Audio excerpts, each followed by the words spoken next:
Good morning. তো দেখো সকাল সকাল উঠে পড়েছি আর এখানে আমি নিয়ে নিয়েছি আমার 4টে ডেলা আটা।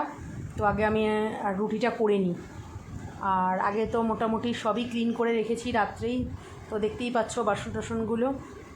আর এদিকে আমি বসিয়ে দিলাম তাওয়াটা, আর ওদিকে আমি সবজিগুলোও কেটে নিয়েছি।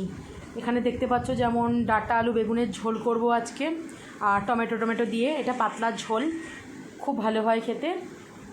আর তার সাথে সাথে এখানে আরেকটা করব পটল আলুর তরকারি মাখা মাখা, যেটা আমার কিনা খুব ফেভারিট। তো দেখো এখানে আমি পটল আলু করার জন্য তেল নিয়ে নিয়েছি, আর এদিকে প্রেশার কুকারে আমি ডাঁটা আলু বেগুন তার টমেটো যেটা বলেছি নর্মাল যে সব এটা দেবো, মশলাটা জিরে নুন মিষ্টি হলুদ ব্যাস দিয়ে এটা কষিয়ে একটুখানি জল দিয়ে একটা সিটি মারলেই আমার তরকারিটা মোটামুটি রেডি। তো আর কি, গরমের মধ্যে এগুলোই খেতেই বেশি ভালো লাগে, কারণ যথেষ্ট গরম পড়েই গেছে দেখতেই পাচ্ছ। আর এখন লেবুটা প্রচণ্ড পরিমাণে খাওয়া উচিত আমাদের, ভিটামিন সি। তো দেখো আমি তাড়াতাড়ি করে রান্নাঘরের কাজ করে আমি এখন রুমে চলে যাব। তো দেখো আমি অনেকক্ষণ ভিডিও করিনি, তো এখন হচ্ছে বিকেলবেলা। তো বিকেলবেলা আমি ছাদে চলে এসেছি, কারণ বিকেলবেলাটা না মানে নিচে থাকতে একদম ভালো লাগে না, কারণ মালা জপটাও হবে আর তার সাথে সাথে আমি একটু ছাদে পায়চারিও করতে পারবো। তো দেখো আমাদের এখানে বিল্ডিংটা আস্তে আস্তে কালারও হতে শুরু করে দিয়েছে, আর কখন যে দেখতে দেখতে এটা পুরো কমপ্লিট হয়ে যাবে আর লোকও চলে আসবে তার সাথে সাথে। তো দেখো চারিদিকে শুধু মানে কোথাও ফাঁকা জায়গা নেই বললেই চলে, চারিদিকে বিল্ডিং বিল্ডিং বিল্ডিং। আর দেখো ওই হোয়াইট ফ্ল্যাগটায় কিছু বাচ্চা খেলাধুলা করছে, তাদের আওয়াজ হয়তো তোমরা শুনতে পাচ্ছ না। তো খুব ওরা খেলা করছে ওখানটা, আমি নিজেও দেখতে পাচ্ছি না যদিও, কিন্তু ওদের আওয়াজটা আমার কানে আসছে। তো পাখি, বিভিন্ন রকমের পাখিও এখনও আনাগোনা করছে, বেশ দেখতে ভালোই লাগছে। আর দেখো চারিদিকটা মোটামুটি গাছপালা, এখান দিয়ে তাও কিছুটা হলেও দেখতে পাবে, আর বাকি দিক থেকে খুব একটা গাছপালা আমরা দেখতে পাই না। আর আমাদের এই ছাদের গাছটার এই অবস্থা দেখো, অন্য সময় পুরো ন্যাড়া পোড়া, মানে এই সময় তো পুরো ন্যাড়া পোড়া হয়ে গেছে, আবার সময় মতন ঠিক পাতা চলেও আসবে। গাছে আমরা ছাদের মধ্যে আমরা বেশি গাছ লাগাতে পারি না, এই কারণে যে ছাদ মানে ছাদের থেকে না আমাদের ঘরের জল চুয়ে চুয়ে পড়ছে। আর এখানে দেখো কারি পাতাটা কত মানে পাতা এসেছে। আর তোমরা সবাই জানো যে কারি পাতা পেটের পক্ষে খুব উপকারী। গাছটা দিশাই লাগিয়েছিল, প্রায় মরো অবস্থা ছিল, কিন্তু আবার বেঁচে উঠেছে। আমরা তো ভেবেছিলাম গাছটা বাঁচবেই না। আর ওখানে দেখো আম গাছটায় অনেক নতুন নতুন পাতা উঠেছে, কিন্তু মুকুল সেভাবে কিন্তু আসেনি। ওইখানে আরেকটা গাছ ছিল যেটা কিনা আমফানে পুড়ে গেছে, ওই গাছটাও খুব ভালো ছিল, মানে এক বছর এই গাছে আম দিত, আরেকবার ওই গাছে আম দেয়। আর এই নিম গাছটা আমার শাশুড়ি নিজে হাতে লাগিয়ে গেছিলো। তো এখান থেকে মোটামুটি আমরা সবাই নিম পাতা নিই, কেউ রূপচর্চায়, কেউ খাওয়াতে, মানে বিভিন্ন কাজে নিম পাতা লাগে সত্যিই। মানে বয়স্ক মানুষরা যেগুলো করে সত্যিই সেগুলো খুবই ভালো, পরে সেগুলো বোঝা যায়।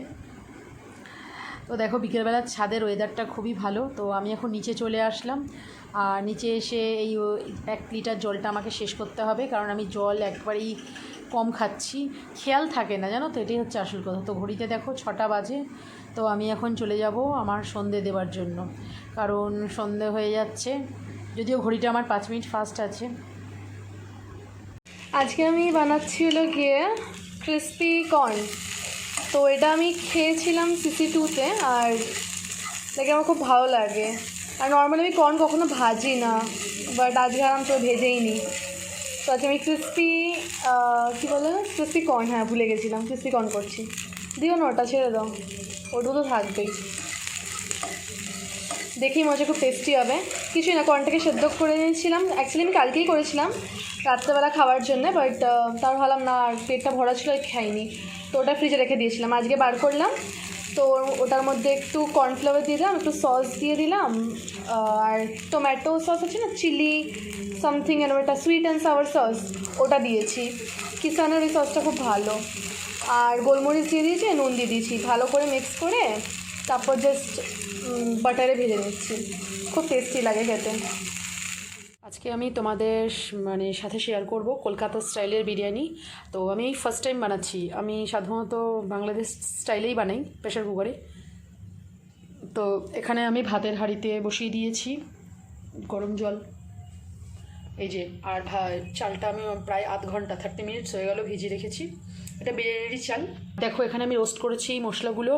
এখানে রয়েছে তেজপাতা, দারচিনি, লবঙ্গ, এলাচ, কালো গোলমরিচ, সাদা গোলমরিচ, জায়ফল, জয়িত্রী, তারপরে বড় এলাচ, হ্যাঁ বড় বললাম, আর যে শুকনো লঙ্কা, আর এখানে হচ্ছে এমনি জিরে আর সাজিরে, আর এখানে হচ্ছে তোমার এই যে স্টার আছে, প্লাস হচ্ছে তোমার ধনে। সব আগে আমি রোস্ট করে নিই একটু হালকা করে। তো তারপরে এটা আমি গ্রাইন্ড করে নেব। গ্রাইন্ড করে নেব। তো এটা হচ্ছে আমার বিরিয়ানির মশলা প্রিপেয়ারের জন্য। আর এখানে আমি বেরেস্তার জন্য পেঁয়াজ, আর আলু তো আমার বিশেষ লাগবে না, আর এই যে আলু, আর বাকি তো রয়েছে সব। তো আমি এখন এটাকে মিক্সচারে ফ্রাই করে মিক্সচারে আগে গ্রাইন্ড করে নিই, তারপরে মশলাটা কীরকম আসছে তোমাদের দেখাচ্ছি। তো আমার ভাতের জলটা প্রায় ফুটে এসছে, আর এর মধ্যে আমি গোটা গরম মশলা অ্যাড করে দিয়েছি, দেখতেই পাচ্ছ, আর তার সাথে একটু সাদা তেল। তাতে কী হবে, ভাতটা একদম ঝরঝরা হবে। আর অনেকে পাতে লেবুর রসও দেয় অনেকে, ভাতটা ঝরঝরা হবে আর গলে যাওয়ার সম্ভাবনা থাকবে না। আর তেল দেওয়ার জন্য তেল দেওয়ার কারণ হচ্ছে একটার সাথে আরেকটা চিপকে থাকবে না। তো ঠিক আছে, আমি এখন চালটা দিয়ে দিই। দেখতেই পাচ্ছ জলটা ফুটে গেছে।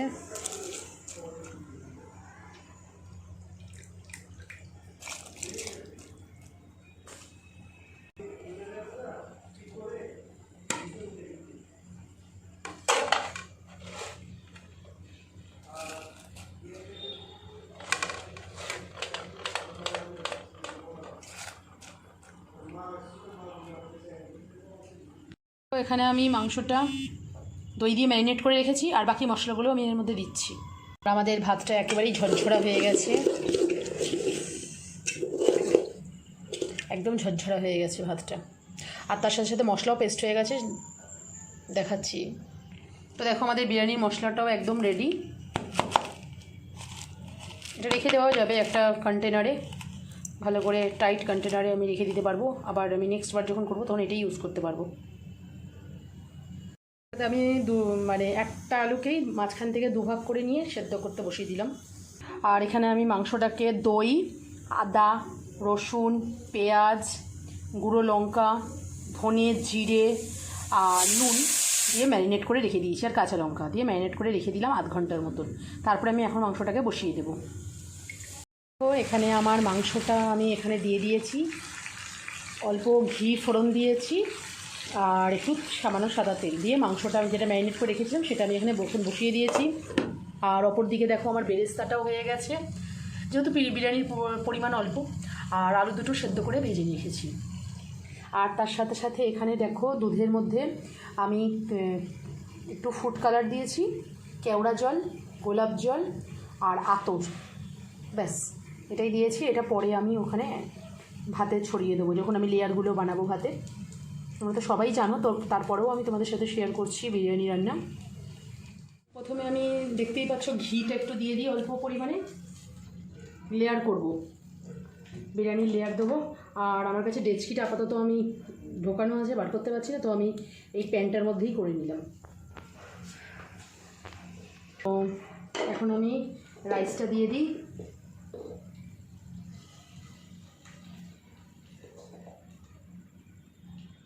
রাইসটা মনে হচ্ছে একটু বেশি হয়ে যাবে, আগেই বলেছিলাম বেশি হয়ে যাবে আমার। ঠিক আছে রেখে দেবো, কোনো প্রবলেম নেই, আবার একদিন বানিয়ে দেবো তোকে। রাইসটা দিয়ে দিলাম, এরপরে দেখতেই পাচ্ছ বেরেস্তাটা দিলাম, এই যে আলু দুটোও দিয়ে দিলাম এখান দিয়ে। তো এখন আমি একটু লবণ ছড়িয়ে দিলাম উপর দিয়ে হালকা করে।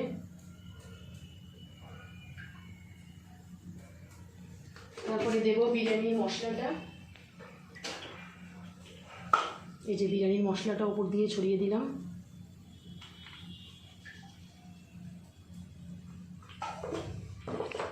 তারপরে দেব মাংসটা।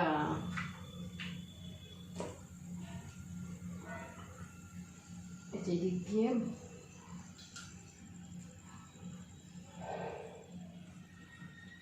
মাংসটা দিলাম। তোমার হাতই দেখা যাচ্ছে। এই যে ঠিক আছে, হ্যাঁ ঠিক আছে। এই যে মাংসটা দিয়ে দিলাম এদিক দিয়ে আমি।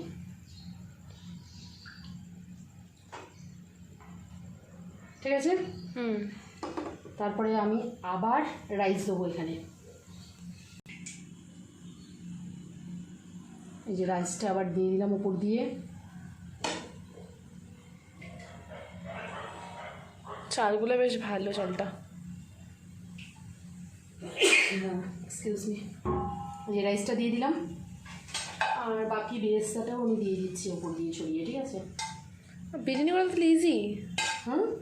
বিরিয়ানি করা তো তাহলে ইজি। তুমি ভয় পেতে। ওই যে দিলাম। আর আরেকটা পেঁয়াজ ওখানে পড়ে আছে, যেটা দেয়নি। কোথায়? ওই তো। ও দেবো, দাঁড়াও। আবার আমি একটু ওপর দিয়ে হালকা করে লবণ দিয়ে দিলাম, নাহলে লবণ যদি না পড়ে। আর এই যে বিরিয়ানির মশলাটা আরেকবার দিয়ে দিলাম। হলুদ হচ্ছে না তো? কই হলুদ দেয় না বিরিয়ানিতে। ওটা হবে, ওটা পরে দিচ্ছি। আচ্ছা। আর বাকি যে মাংসটা যে রয়ে গেছে, এটা আমি এখন দিয়ে দেবো।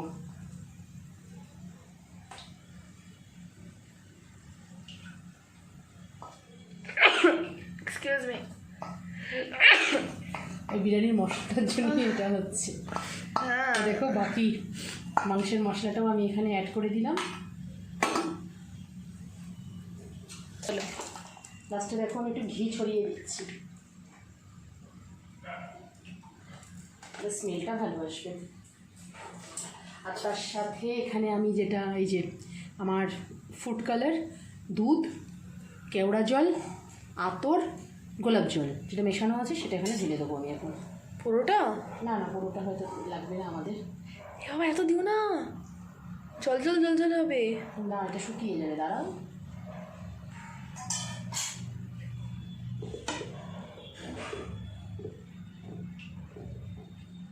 জানি না কেমন হবে, ফার্স্ট টাইম বানাচ্ছি তো। আমার লিডটা আমি ঢাকা দিয়ে দিচ্ছি, এটা যথেষ্ট চাপ। আর এর জন্য আমাকে আটা আর ইউজ করতে হলো না। ঠিক আছে, আটা আর ইউজ করতে হচ্ছে না, কারণ এটা দেখেছো টাইট হয়ে গেছে মনে হচ্ছে আমার। তো বুঝতে পারছি না, না খেলে বোঝা যাচ্ছে না যে কেমন হবে। ফার্স্ট টাইম বানাচ্ছি না, একটু ভয় ভয় লাগছে। তো আমি এখন প্লেটিং করে নিই। প্লেটিং? হ্যাঁ। খাবে না তুমি এখন? পরে খাবে? আচ্ছা দাও দাও দাও। মানে বেশি দিয়ে দিচ্ছ ওই ওটা, যেন সব ভাতটা ইয়েলো হয়ে গেছে। না না, এখানে হোয়াইটও আছে তো।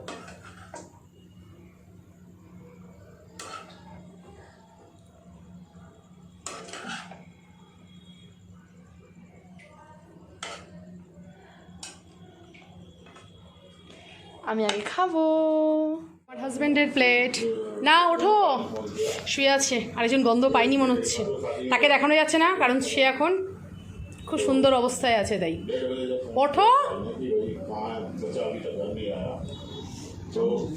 প্রতিশা এখন বসে পড়েছে খেতে। নুন টুন সব ঠিক আছে নাকি বল? ভালো আছে। ভালো আছে, পারফেক্ট, একদম দোকানে বিরিয়ানি। দোকানে বিরিয়ানি তো আমার ভালো লাগে না। নুন মশলা সব ঠিক আছে, ঘি পারফেক্ট। পারফেক্ট। ফার্স্ট টাইমের রান্না হয়েছে তো।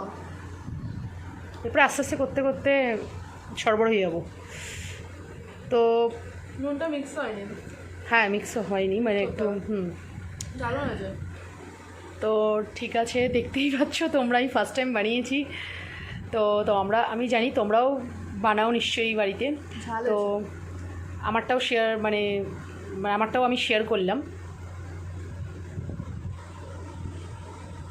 তো ঠিক আছে, আজকের মতন ভিডিওটা আমি এখানেই রাখছি।